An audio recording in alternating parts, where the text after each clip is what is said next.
ሽምብራና ገዳሌት ንፍሮን ቀቅል ለትዝታ ያክል ማለት ነው። እዚህ ጋር በደንብ አድርጌ አጥቤዋለሁ። ለቀም ምናምን የለውም። በስ ያው መድኃኒት ምናምን ስለሚያረጉበት የግድ መታጠብ ስላለበት ነው።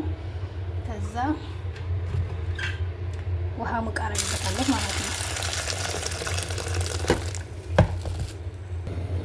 ውሃ ሙቅ አድርገን ሲበስል መጠበቅ ነው። በነገራችን ላይ ብዙ ጊዜ አሳርሬያለሁ። እጥዴውና ቶሎ ስለማይበስል ትቼው ሄዳለሁ። አሁን ሶስተኛ ነው እንግዲህ 2 የቀቅል ያሮብኛል።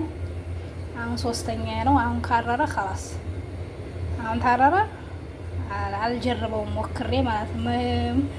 ሁለተኛ አልሞክርም።